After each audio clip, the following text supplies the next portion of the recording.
जा रहा हूं। यहीं से उमा शंभु संवाद प्रारंभ होता है।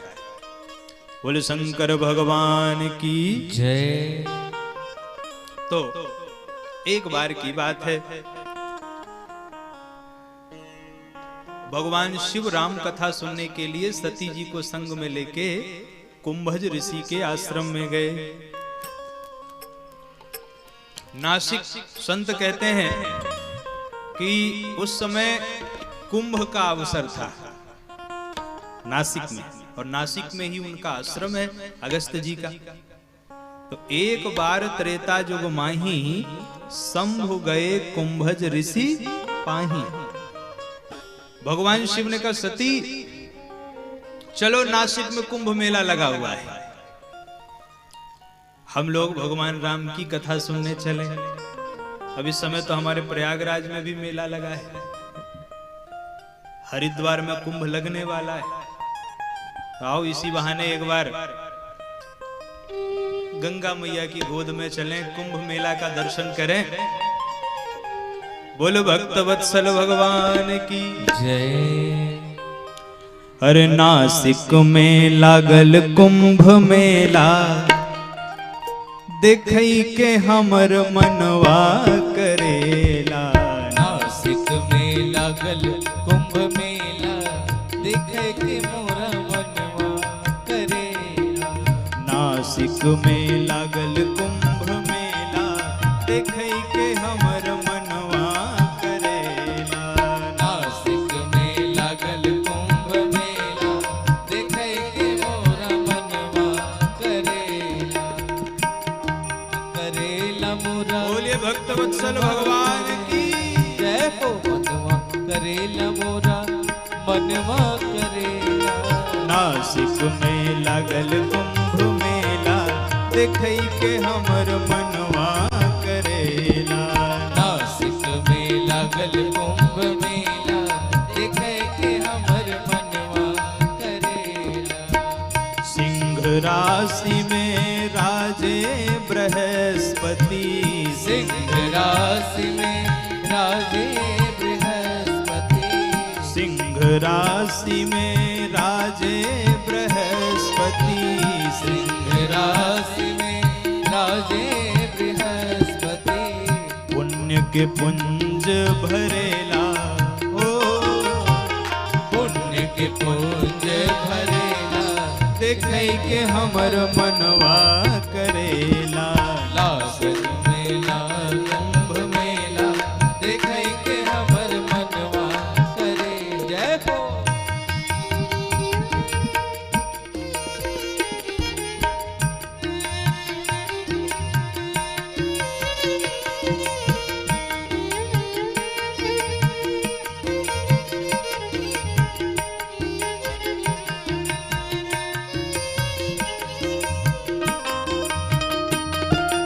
हरि बोल।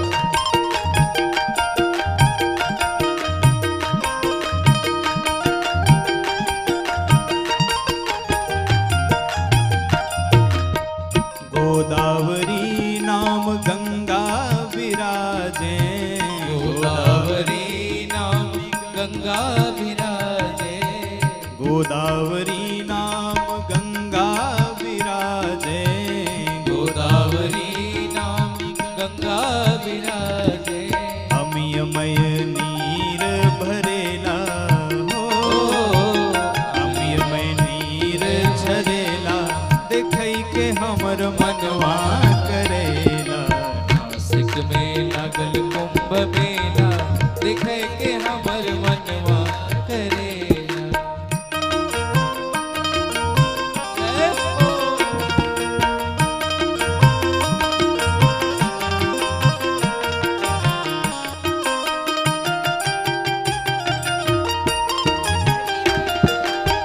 श्री राधे।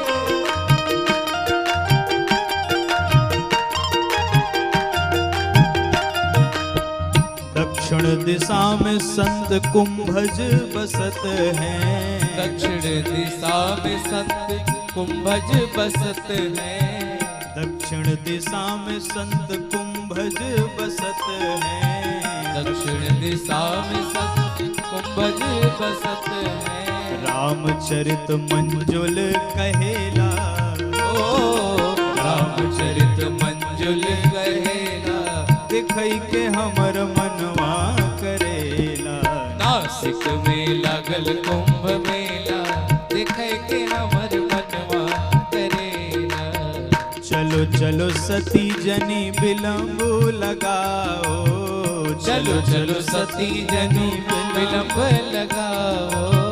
चलो चलो सती जनी विलंब लगाओ। चलो चलो सती जनी विलंब लगाओ।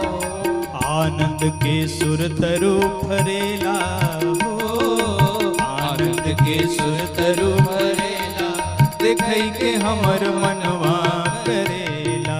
नासिक में लागल कुंभ मेला, देखे के हमर मनवा करेला। नासिक में लागल कुंभ मेला, देखे के हमर मनवा करेला।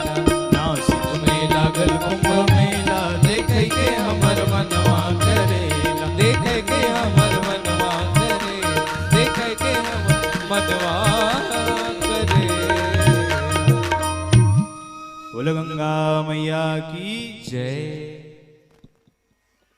तो एक बार की बात है, एक बार त्रेता युग में भगवान शिव माता सती को संग लेकर के कुंभज ऋषि के आश्रम में गए श्री राम कथा सुनने के लिए। अब पूज्य ऋषि अखिलेश्वर जानी, कुंभज ऋषि ने अखिलेश्वर जान करके दोनों का पूजन किया। कुंभज माने अगस्त जी। तो जब अगस्त जी ने भगवान शिव का पूजन किया, शिव जी को लगा ये कितने विनम्र हैं।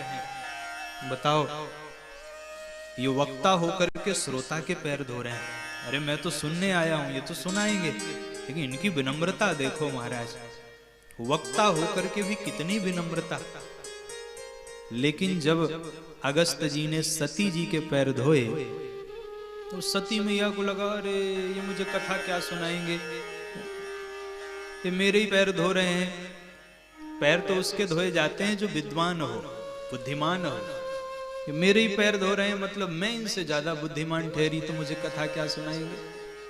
और जहां विद्वता का अहंकार जीव के हृदय में आया, वहीं भगवान राम की कथा बाहर चली जाती है। देखिए, पानी बरसता है, लेकिन पर्वतों पर भी बरसता है और धरती पर भी बरसता है, पर ठहरता गड्ढे में ही है, पहाड़ पर नहीं ठहरता। अब पहाड़ अगर कहे कि भाई बादल हमसे पक्षपात करता है, वहां देखो गड्ढे में पानी भरा है और हमें सूखा ही सूखा छोड़ दिया, तो भाई इसमें बादल का दोष नहीं है। अगर हम अहंकार के पर्वत बन जाएंगे तो हम भीगेंगे नहीं। अगर हम विनम्रता की भूमि में, हृदय की गहराइयों में कथा को लेंगे, तब हमारा हृदय रामचरित्र से भर जाएगा। इसलिए कथा सुनने गए थे दो, पर सुनी सिर्फ एक ने। दो गए थे ना, संग सती जग जननी भवानी। तो गोस्वामी जी ने भी विशेषणों की झड़ी लगा दी। संग सती जग जननी भवानी। अरे क्यों सरकार इतने विशेषण दे रहे? कहा इसलिए दे रहे हैं क्यों ये राम कथा सुनने जा रहे हैं। और जब सती जी ने राम कथा नहीं सुनी मन लगा के, तो गोस्वामी जी ने सारे विशेषण हटा दिए और लिख दिया मुनि सन विदा मांग त्रिपुरारी, चले भवन संग दक्ष कुमारी। ये गोस्वामी जी का वैदुष्य देखिए। अरे इन्होंने मेरे प्रभु की कथा का अपमान किया है, इसलिए मैं कोई विशेषण नहीं दूंगा इनको। ये दक्ष कुमारी हैं, ये चतुर की बेटी हैं और चतुरता करना ही जानती हैं, इसलिए सारे विशेषण हटा दिए। मुनि सन विदा मांग त्रिपुरारी, और शिव जी को तो त्रिपुरारी कहा। आए थे शंभु बन के, जा रहे हैं त्रिपुरारी होकर के। आए थे शंभु बन के,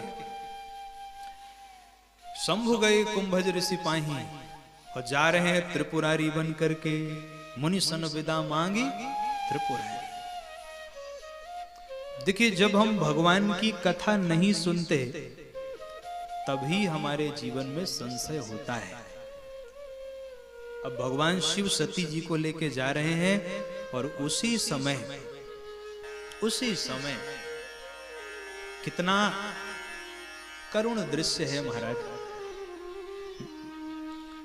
भगवान शंकर के हृदय में लालसा हो रही है। शंकर उर अति क्षोभ, लेकिन सती न जानहि मरम सोई।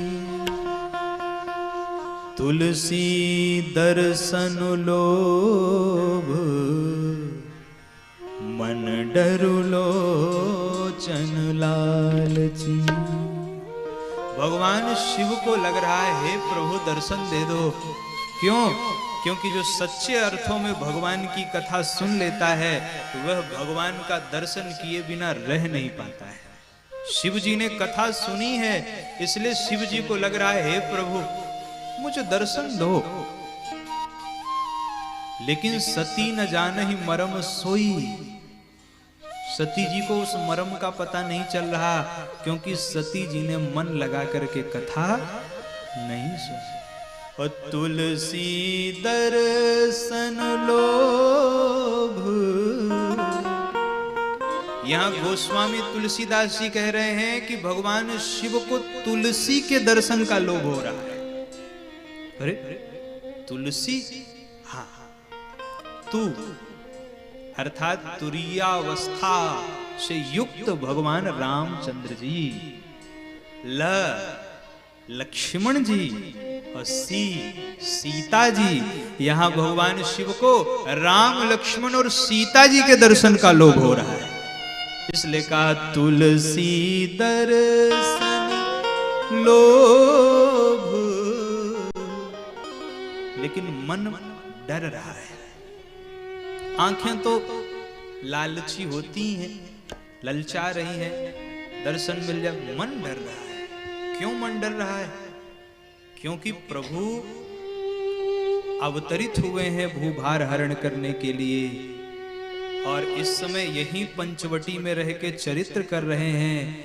अगर मैं उनके पास चला जाऊंगा तो सारा जगत जान जाएगा कि ये दशरथ नंदन कोई और नहीं, ये साक्षात परब्रह्म परमात्मा है। अब क्या करें? भगवान शिव विचार ही कर रहे थे कि इतने में रावण मारीच को लेकर के आया और पंचवटी से रावण ने सीता माता का अपहरण कर लिया। और भगवान शिव इस दृश्य को देख रहे हैं। भगवान श्री राम सीता जी के जब आश्रम में आए, राम जी ने देखा सीता नहीं है आश्रम में। भगवान राम विलाप करने लगे, रोने लगे भगवान श्री राम।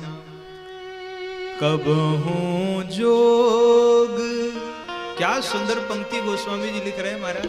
राम जी को रोते देखा तो गोस्वामी जी से रहा नहीं गया। कब हूं जोग वियोग न जाके, कब हूं जोग वियोग न जाके। देखा प्रगट विरह दुख ताके, देखा प्रगट विरह दुख ताके। अति विचित्र रघुपति चरित जानहि परम सुजान। अति विचित्र रघुपति चरित जानहि परम सुजान। जे मति मंद विमोह बस हृदय धरहि कछुआन। जे मति मंद विमोह बस हृदय धरहि कछुआन। यह दृश्य जब भगवान शिव ने देखा, राम जी रो रहे हैं और राम जी को रोते देख करके भगवान शिव प्रसन्न हो गए। अरे राम जी को रोते देख के भोलेनाथ प्रसन्न हो गए, ऐसा क्यों हुआ? राम जी रो रहे हैं और भगवान शिव हंस रहे हैं। वाह प्रभु, क्या लीला है आपकी। और ये पंक्ति शंभु समेत ही राम ही देखा, उपजाहि अति हरस विसेखा। शंभु समेत राम ही देखा, उपजाहि अति हरस विसेखा। जय सच्चिदानंद जग पावन, जय सच्चिदानंद जग पावन। अस कही चले मनोज न सावन, अस कही चले वो मनोज न सावन। एक प्रश्न उठा कि भगवान राम को रोते देख करके शिव जी प्रसन्न क्यों हो गए। हमने इसकी पूर्व की कथाओं में दो भाव दिए हैं और आज ईश्वर की कृपा से एक तीसरा भाव आपको देंगे।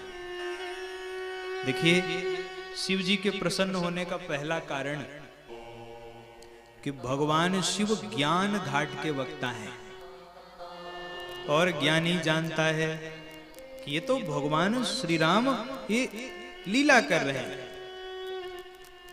ये तो केवल हमको शिक्षा देने के लिए ये लीला कर रहे हैं। तो शिव जी ज्ञान घाट के वक्ता हैं, उनको ज्ञान है। प्रसन्न क्यों हुए कि बोले सरकार ऐसी अद्भुत लीला करी आपने कि मनुष्यों की बात क्या, जो लता पताकाएं हैं, जो पशु पक्षी हैं, उनको भी आपने रुला करके रख दिया। कैसी सुंदर लीला आपने की, धन्य हो आप, धन्य हैं। और दूसरा, भगवान शिव के और भगवान राम के आपस में तीन संबंध हैं, सेवक, स्वामी और सखा। अब रामलीला में अगर कोई भरत का अभिनय करे, तो ऐसा अभिनय करे कि रुला के रख दे सबको, तो जो भरत बना है उसका मित्र अगर मंच के पीछे बैठा होगा तो फिर रोएगा कि हंसेगा? या तो प्रसन्न हो जाएगा कि भाई कमाल है, हमारे मित्र ने तो कमाल कर दिया आज। तो शिव जी को भी लग रहा है। देखिए, जब संसार में रामलीला होती है तो मंच बनता है। स्वयं जब राम लीला करने के लिए आते हैं तो ये जगत ही उनका मंच हो जाता है और इस जगत मंच के बाहर उनके परम मित्र भगवान शिव प्रसन्न हो रहे हैं। वाह प्रभु, क्या लीला कर रहे हैं। ये दो भाव हमने दिए पूर्व की कथा में। भगवान शिव इतने प्रसन्न क्यों हो गए? इतने प्रसन्न इसलिए हो गए कि धन्य हो प्रभु, मैं आपका चरण छूना चाहता था, लेकिन मुझे लगा कि मैं आपके पास आऊंगा तो दुनिया जान जाएगी, गए जान सब कोई। लेकिन अब तो मुझे आपका दर्शन होने वाला है, मैं हनुमान बन के आपका इंतजार कर रहा हूं प्रभु, आप मुझे दर्शन देने वाले, इसलिए भोलेनाथ प्रसन्न हो गए। क्योंकि सीता हरण के बाद कुछ ही देर की तो बात है, पंपा सरोवर पर और वहां से ऋष्यमुख पर्वत पर जहां हनुमान जी से भेंट होगी, तो भोलेनाथ प्रसन्न हो रहे हैं कि अभी तो मैं आपका दर्शन नहीं कर पाया, लेकिन हनुमान के रूप में मैं खूब जी भर के पहले रोऊंगा, और जो दर्शन की लालसा मेरे मन में अभी मिटी नहीं है, तो पहले मैं रो करके आपके चरणों में लिपट करके आपसे प्रार्थना करके पहले मैं आपको उलाहना दूंगा कि मेरी क्या गलती थी जो आपने मुझे भुला दिया। मैं हनुमान के रूप में आपका इंतजार कर रहा हूं और आप मुझे दर्शन देने ही वाले हैं। यहां तो मैं आपका चरण नहीं छू पाया, वहां तो चरणों में लिपट जाऊंगा। यहां तो मैं आपकी सेवा नहीं कर पाया और वहां आपको अपने पीठ में बिठाऊंगा, आपको अपने पीठ में बिठा करके मैं गरुड़ को भी लज्जित करूंगा कि गरुड़, तुम तो नारायण को अपनी पीठ पे बिठाते हो और मैं तो नारायण के भी नारायण को अपनी पीठ में बिठा रहा हूं। इसलिए भगवान शिव प्रसन्न हुए कि अब तो मेरी बारी आ गई है। लेकिन सती माता इस मर्म को जान नहीं पाई। भगवान शिव के मुख से निकला, जय सच्चिदानंद, आप सत स्वरूप हैं, क्योंकि आपने अभी अभी अपने बाण से मारीच की माया का नाश किया। आप चित स्वरूप हैं, आप आनंद स्वरूप हैं। लेकिन सती जी को समझ में नहीं आ रहा है। सती जी के मन में संशय हो गया, अरे मेरे पति ने एक राजकुमार को प्रणाम किया, वह भी सच्चिदानंद कह के प्रणाम किया। शिव जी समझा रहे हैं, मुनि धीर जोगी सिद्ध संतत बिमल मन जेहि ध्यावहि। मुनि धीर जोगी सिद्ध संतत बिमल मन जेहि ध्यावहि। कहिने तिनि गम पुराण आगम जासु कीरति गावहि। कहिने तिनि गम पुराण आगम जासु कीरति गावहि। सोई राम व्यापक ब्रह्म भुवन निकायपति माया धनी। सोई राम व्यापक ब्रह्म भुवन निकायपति माया धनी। अवतरे अपने भगत हित निज तंत्र नित रघुकुल। अवतरे अपने भगत हित निज तंत्र नित रघुकुल मणि। कितना सुंदर समझाया शिव जी ने। हे सती, अरे बड़े बड़े मुनि योगी सिद्ध निरंतर जिनकी लीलाओं का गान करते हैं, वेद पुराण नेति नेति कह के जिनकी महिमा का गान करते हैं, वही राम। कौन राम? व्यापक ब्रह्म भुवन निकाय पति माया धनी। वही 14 भुवनों के स्वामी परब्रह्म परमात्मा अकारण करुणा वरुणालय भगवान श्री राम, जो मेरे इष्ट देव हैं, ये वही हैं, इनको पहचानो। लेकिन सती जी को भगवान शिव का ये उपदेश नहीं लगा। और भोलेनाथ की विवस्था देखिए, भोलेनाथ की पत्नी आज उनका कहा नहीं मान रही। भोलेनाथ भी मुस्कुराए, समझ गए अब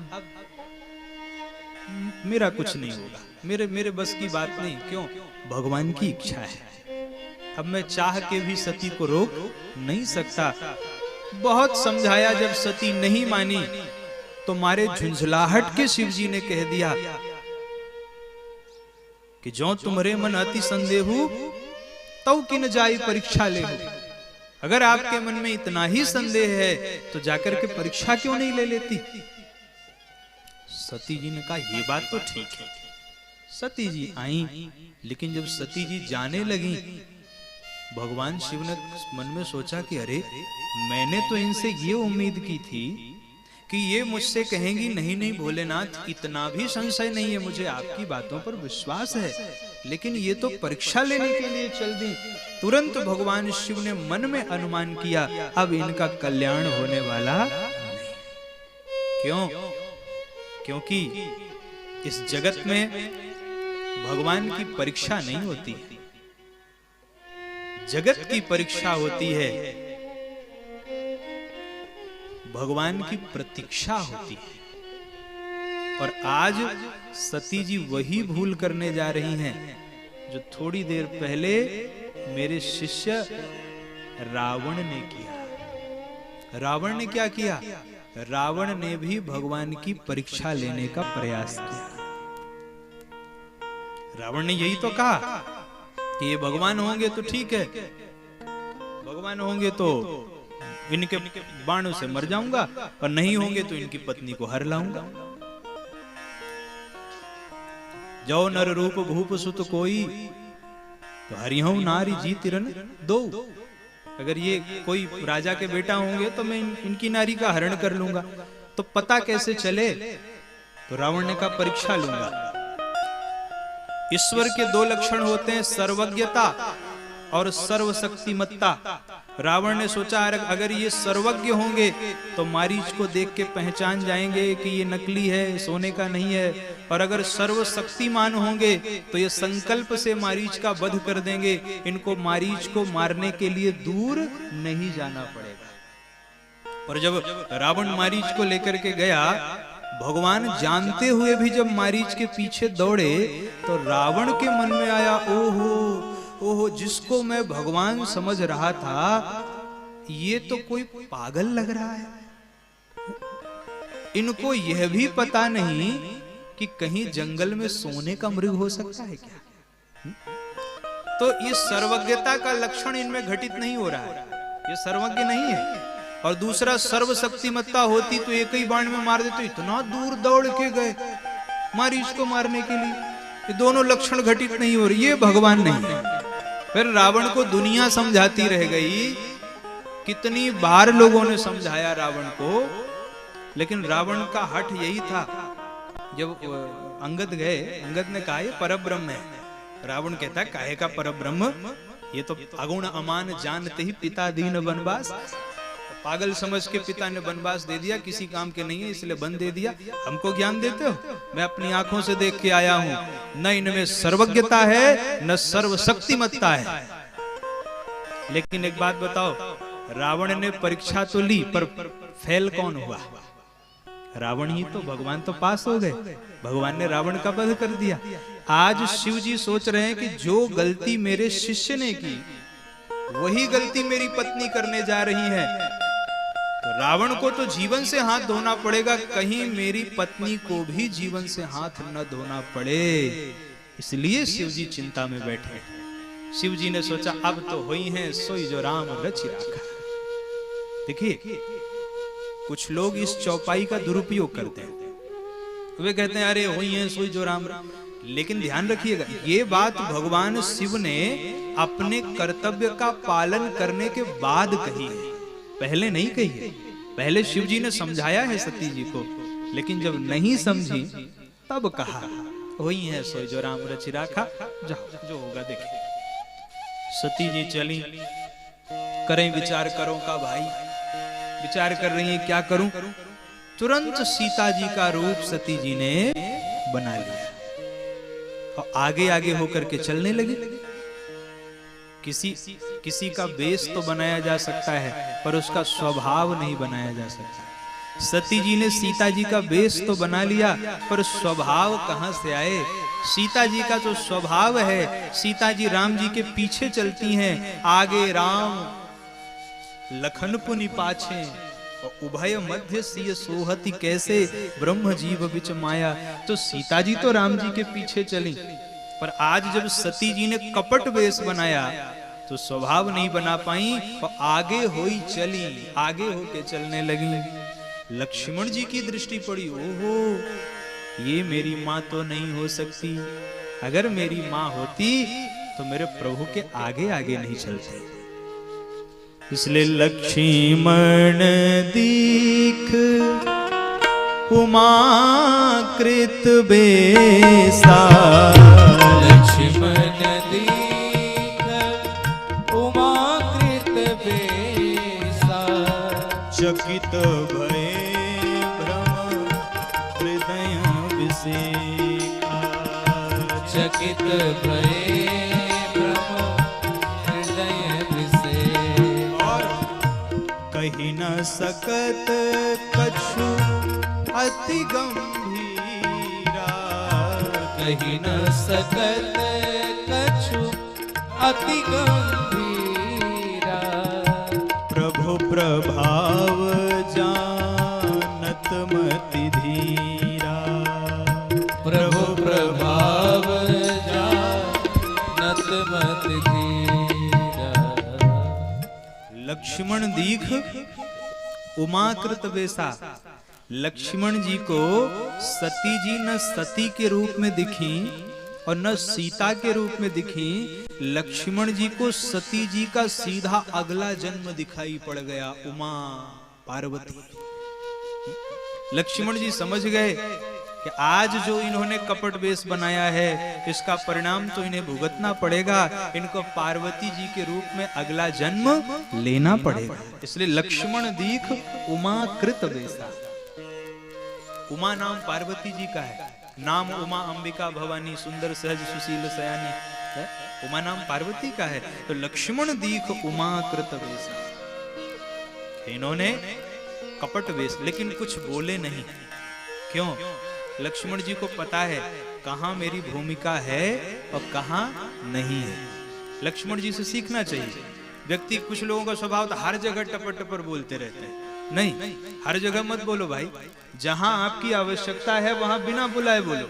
अब देखो परशुराम आगमन प्रसंग में कहना नहीं पड़ा लक्ष्मण जी बोल पड़े, भैया थोड़ा हमको बात करने दीजिए। वहां आवश्यकता थी, वहां बोले, लेकिन यहाँ आवश्यकता नहीं है।